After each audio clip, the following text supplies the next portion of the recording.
ये मनमुखी चाल एक जन्म के लिए बंद कर दो। अभी तक जो हुआ हुआ, अब आज्ञा से चल लो, अभी परिवर्तन हो जाएगा जीवन का। कितना मन के अनुसार चलोगे, ये बहुत कटिंग करता रहता है। सत मार्ग की कटिंग करके ये असत मार्ग को मिलाकर बैलेंस बनाए रखता है अपना मन, क्योंकि मन मर जाएगा सत मार्ग में। जे भी मन मरा चिदानंद रस में प्रवेश होगा। जीवित मन भगवदानंद का अधिकारी नहीं रहता। जीवित मन अर्थात विषय स्फुरणा वाला तो मरना नहीं चाहता, उपासक मारना भी नहीं चाहता। पर ये बात समझ लो, सब जगह अहिंसा, लेकिन इस जगह हिंसा हमें करनी ही होगी। जो सब जगह अहिंसा धर्म का पालन करते हैं वो इस यहां हिंसा करते हैं, मन को मारते हैं। सब जगह हिंसा करते हैं, जो एक जगह ये अहिंसा व्रत लिए हो कि मन को नहीं मारते, वही दुर्गति को प्राप्त। एक की हिंसा करनी होगी, मन की, मन को मारना होगा। बोले दिखाई नहीं देता और किस डंडे से मारे, काहे से मारे, जहर खा ले तो शरीर नष्ट होगा, मन में कोई फर्क नहीं पड़ेगा। एक ही डंडा है जो इसको मार सकता है, नाम। राधा राधा राधा हर समय इसके ऊपर पड़ता है, इसलिए नाम जप करना नहीं चाहता और कुछ भी इससे करवा लो।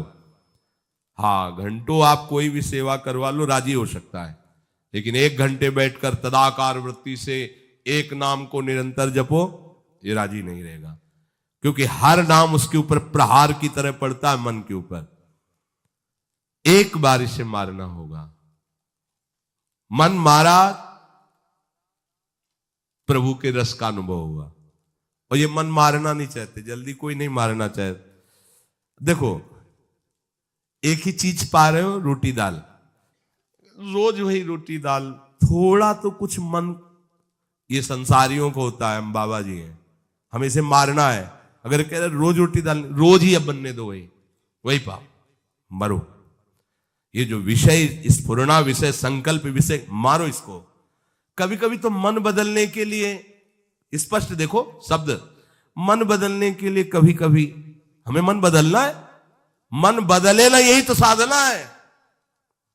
नहीं नहीं, कभी कभी मन बदलने के लिए हमें मन बदलना है, शब्द ही देखो ना। कभी कभी मन बदलने के लिए कहीं दान पुण्य तीर्थ यात्रा की भावना से नहीं, पर थोड़ा मन बदल जाए, जैसे हरिद्वार घूम आए, थोड़ा पहाड़ और ऐसे मन बदलना है। मन को हमें बदलना ही नहीं है। तुम्हें मन बदलने के लिए परेशान होना, हमें मन नहीं बदलना, हमें श्री जी वाला मन बनाना है, बस वृंदावन वाला मन बनाना है। नहीं बदलना है इसको हरिद्वार जाके। घर में आ गए तो द्वारका को जाके घर में वास कर रहे। सही बात समझो, इसको एक में लगाओगे तो परेशान कर देगा तुम्हें। एक ही प्रकार का 1 महीने भोजन रखो, घिया की सब्जी, 2 रोटी 4 रोटी। भोजन की बात याद आते ही ऐसे रोमांच होने लगेगा। घिया की सब्जी रोटी, नहीं नहीं, वो अंदर से नहीं नहीं, प्राण पोषण के लिए पाना, चलो पाओ चल के। वो बस इसी बात में रहेगा कि यहां से देखो हो गई श्रद्धा हमारी, हम भिक्षा कर लेंगे। बिहारी जी के गोसाइयों में दूध भात का वो लेगा, ये यहां तो रोज घिया रोटी। मन मारना कोई खिलवाड़ नहीं है, खिलवाड़ नहीं है। बोले 2 दिन से वह अरहर की दाल बन रही, आज थोड़ा बदल के, कुछ बदल के, बस यही बदल की बात को रोकना है। अपने बाबा जी हैं, बदलना नहीं, रोज इसको वही, जो ये कहे कि ये पाना है, वो देना ही नहीं। क्यों? हम तुझसे बार बार प्रार्थना कर रहे हैं कि श्री जी के चरणों की चिंतन वृत्ति बना, बार बार तेरे हाथ जोड़ रहे हैं, तेरी प्रार्थना कर रहे हैं। आए मन, बहुत जन्म हो गए, तूने मुझे जो कहा मैंने किया, अब इस बार मेरी बात मान ले। श्यामाजू के चरणों, तू नहीं मानता, मैं कैसे तेरे को बदलने का अवसर दूंगा? मेरे कहने से तू नहीं बदल रहा, तो अब मैं बदलने वाला नहीं, तेरे को बदलना पड़ेगा।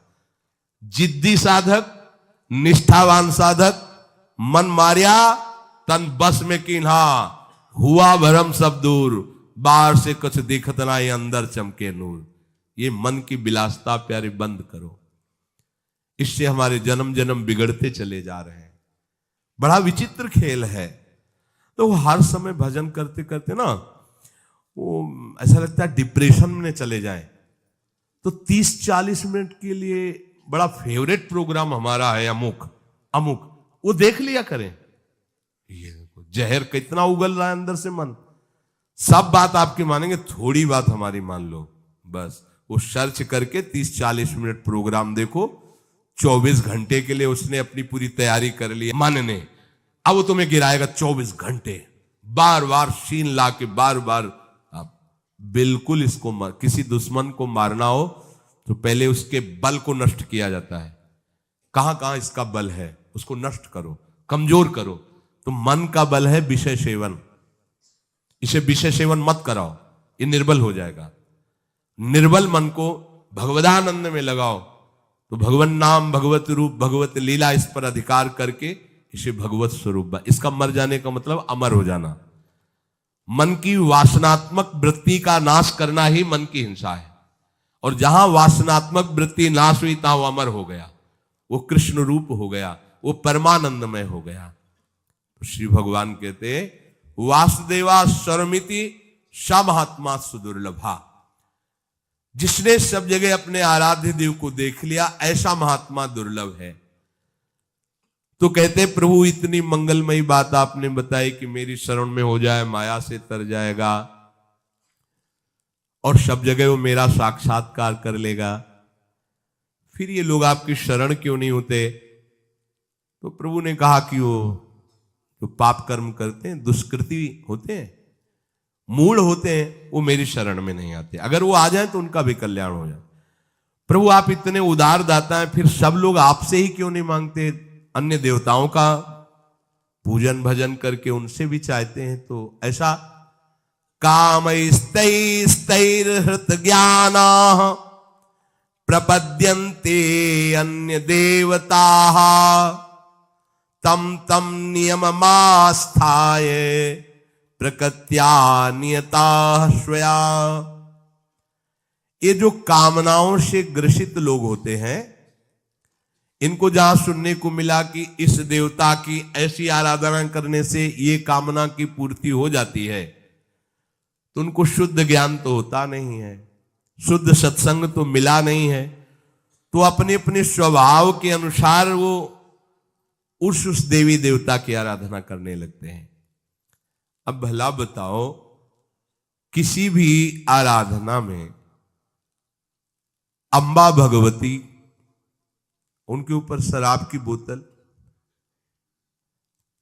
अत्यंत सुकुमार पशु पक्षियों को काटना, हमारी तो समझ में ही नहीं आया कि कौन सी आराधना हो रही भाई।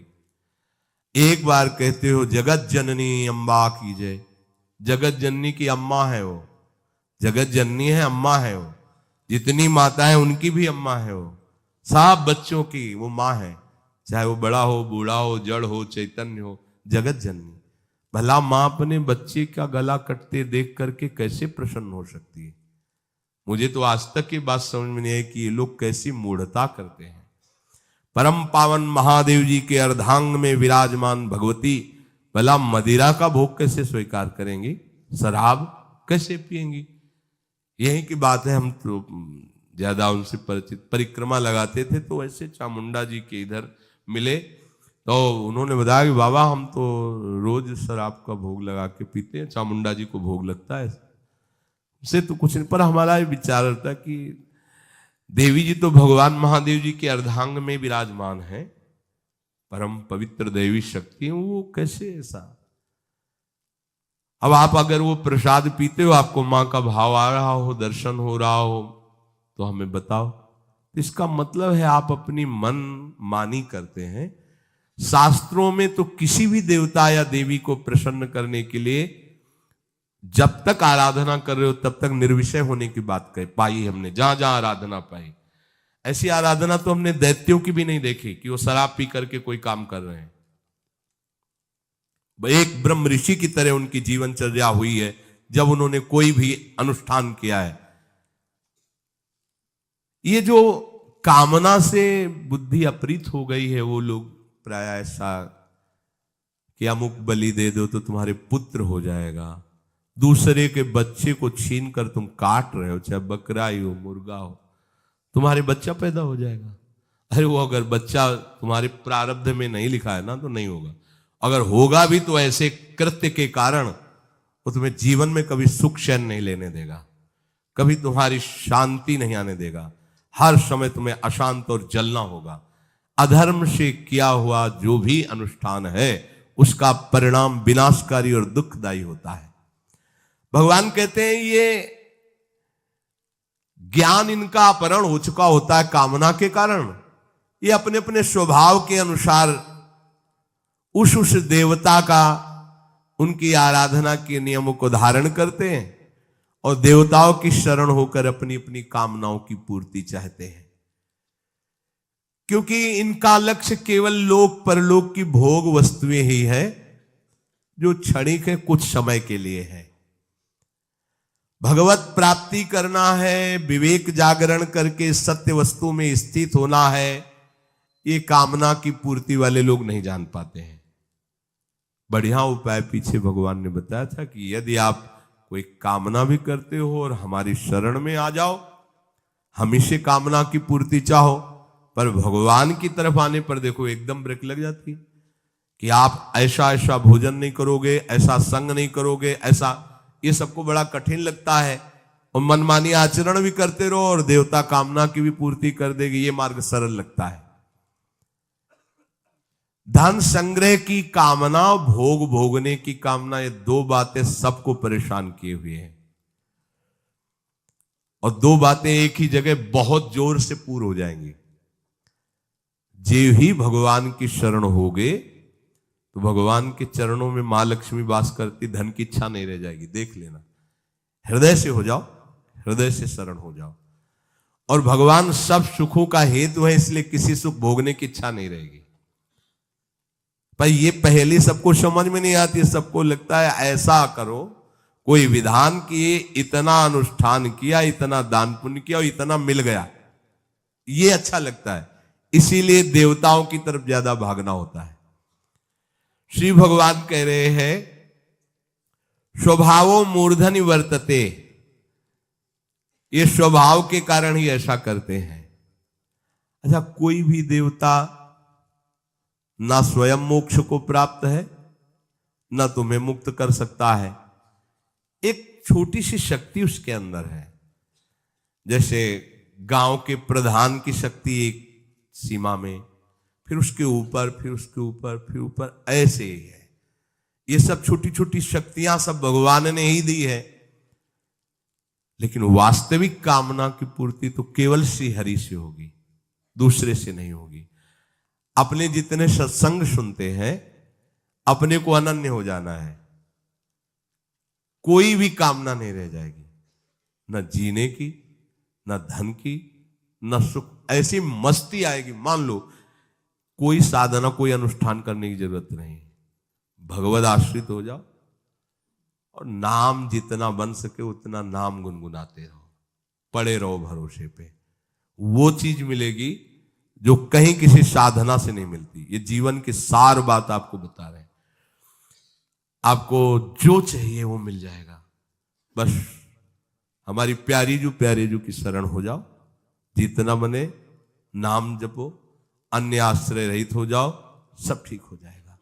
ये जो बेचारे कामना से जिनका ज्ञान अपहृत हो गया, वो यहां तक आ ही नहीं पाते, वो उसी में फंसे। अगर कहीं थोड़ा सा पवित्र भाव भी हुआ तो देवताओं का अवलंबन ले लेते हैं और उनसे अपनी कामना की पूर्ति के लिए आराधना करते रहते हैं। ये अमूल्य जीवन जो भगवत प्राप्ति के लिए था, निष्कामता के लिए था, भगवत प्रेम के लिए था, वो ऐसे ही खो देते हैं। संतों की आज्ञा में बहुत कृपा भरी होती है। अगर कोई उनकी आज्ञा का पालन कर ले तो परम कल्याण निश्चित है, परंतु महात्मा की आज्ञा का पालन कोई देहाभिमान रहित ही कर सकता है पूर्णतया, नहीं देहाभिमान आड़े आ जाता है। देवर्षि नारद जी ने भक्ति सूत्र में कहा, महत्संगस्तु दुर्लभो अगम्यो अमोघस्य। ये महत्संग वासुदेवा स्वर्मित सा महात्मा सुदुर्लभा, महात्मा की जिसकी ये अनुभूति है जड़ चेतन सब भगवत स्वरूप है, ऐसे महात्मा का मिलना बड़ा दुर्लभ श्री भगवान कह रहे हैं। समात्मा सुदुर्लभा, महत्संगस्त दुर्लभ हो, देवर्षि नारद जी भी स्वीकार करते हैं, बड़ी दुर्लभ बातें हैं। यहां जो कहा जा रहा है कि महात्मा ऐसा दुर्लभ है, वो दैवी संपत्तिवान, साधु स्वभाव वाला, पूर्ण सदाचारी, भागवत धर्म का अक्षरशः पालन करने वाला और निरंतर भजन परायण, ये महात्मा का लक्षण है। खोए रतन फिरत जे घर घर, कौन काज ऐसे जिए। क्या जीवन ऐसा, अगर हम भगवान के भक्त का वेश धारण करके अपनी रसेंद्रिय और जनेंद्रिय के सुख के लिए भटक रहे तो धिक्कार है, हमारे जीवन को धिक्कार है। श्वांग रचने से काम नहीं चलता। अपने जीवन को प्रभु के चरणों में जो समर्पित कर देता है वही महात्मा बनता है। मनमानी आचरण बड़ा विचित्र खेल है। हम भेष रख करके भी वही करना चाहते जो संसारिक जन करते हैं, फिर हम में और संसारिक में अंतर क्या रहा। संसारिक विषयों में टूट जाता है और साधु विषयों पर विजय प्राप्त करता है। संसार में विषयों का महत्व है और भागवतिक महापुरुषों के हृदय में बमन के समान त्याज्य दिखाई देते हैं। आसपास भले ढेर लगा रहे, कहीं आसक्ति नहीं है। उनकी आसक्ति प्रभु के नाम में है, प्रभु के रूप में, प्रभु के लीला में, प्रभु के धाम में है। सच्चे हीरों की भांति ऐसे महात्माओं की संख्या बहुत नहीं होती। समात्मा सुदुर्लभा, ऐसे महात्माओं की बहुत संख्या नहीं, बहुतायत नहीं होती। एक बार श्री वल्लभाचार्य जी के शिष्य ने कहा, प्रभु मुझे 100 ब्राह्मण पवाने हैं। अब बड़ा अच्छा है, किसी भी एक वैष्णव को पवा दो, 100 ब्राह्मण का फल प्राप्त हो जाएगा। 100 ब्राह्मण को आराधन करने की, भोजन पवाने की जो फल है, वो फल वृत्ति तुम्हें एक वैष्णव के सेवन से मिल जाएगी। हो तो फिर महाराज हम 100 वैष्णव पवाएंगे। हाँ, एक भगवत प्रेमी महात्मा को पवा देने से सहस्त्रों वैष्णवों की आराधना करने का फल प्राप्त हो, तो महाराज हम 100 भगवत प्रेमी को पवाएंगे। मौन हो गए वल्लभाचार्य जी। उनका गुरु जी आप मौन क्यों हो गए? बोले 100 महात्मा भगवत प्रेमी असंभव, 100 संख्या में असंभव बोल दिया था वल्लभाचार्य जी ने कि आप ढूंढो और 100 महात्मा मिल जाए भगवत प्रेमी, असंभव। जमातों में, उपदेशकों में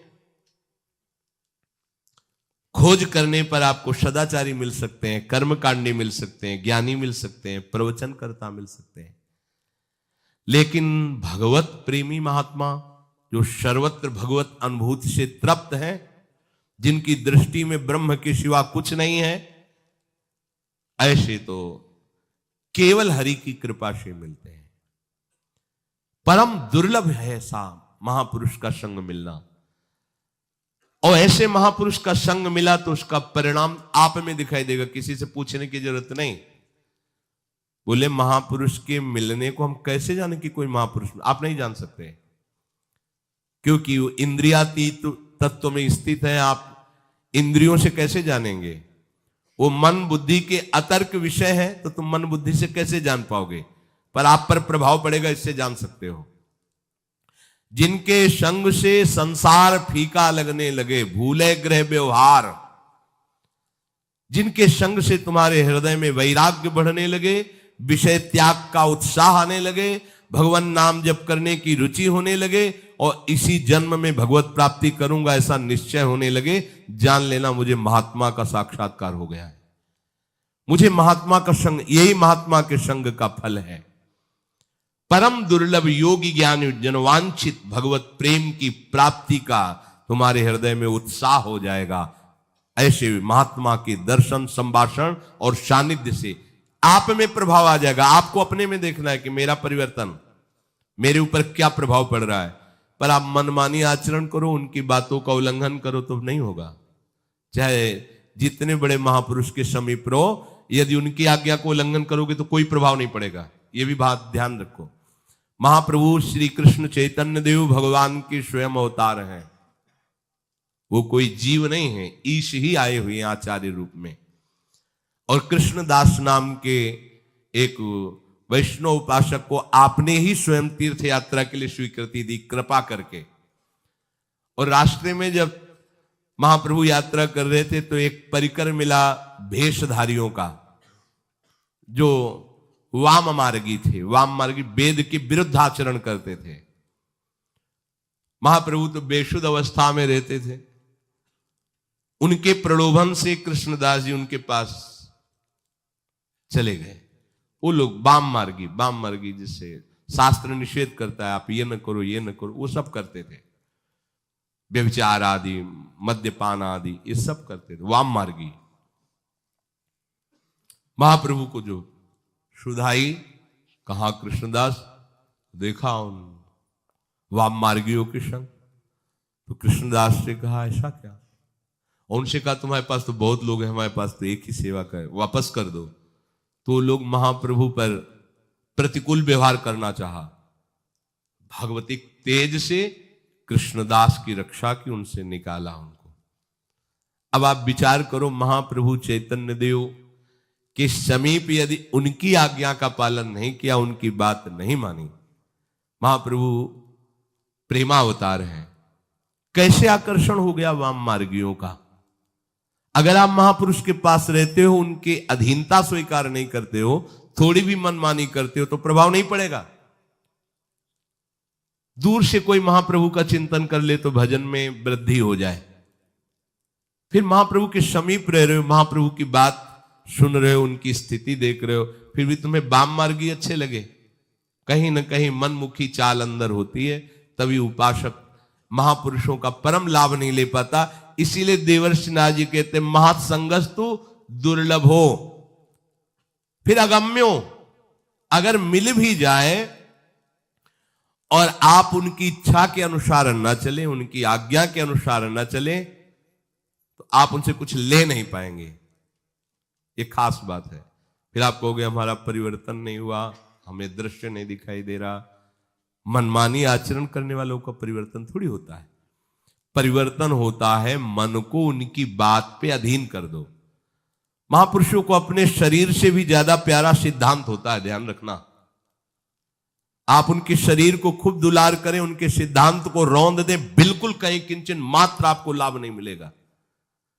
आप उनके सिद्धांत पर डटे रहिए, उनकी आज्ञा का पालन कीजिए, जीत जाएंगे, माया पर विजय प्राप्त कर लेंगे। गुरुजन कोई देहाभिमानी थोड़ी होते हैं महापुरुष जन कि तुम उनके देह को अच्छा कपड़ा दे दिया, भोजन दे दिया तो राजी हो जाएंगे। वो शरीर में ही नहीं है, तुम्हें पता नहीं। उनका सिद्धांत ही उनका जीवन है, उनका प्राण है। महापुरुषों के सिद्धांत पर कोई बिरला ही चल पाता है। नहीं, मनमानी आचरण के बिना वो मनुष्य जीने नहीं देगा। वो मन चाहता है मेरे अनुसार करो, बहुत जन्म से करवाता रहा है, इसीलिए त्रुटि हो जाती है। उपासक को चाहिए भगवत कृपा से जब ऐसे यदि संतों का संग मिल जाए तो अपने जीवन को उनकी आज्ञा के अनुसार बनाना चाहिए।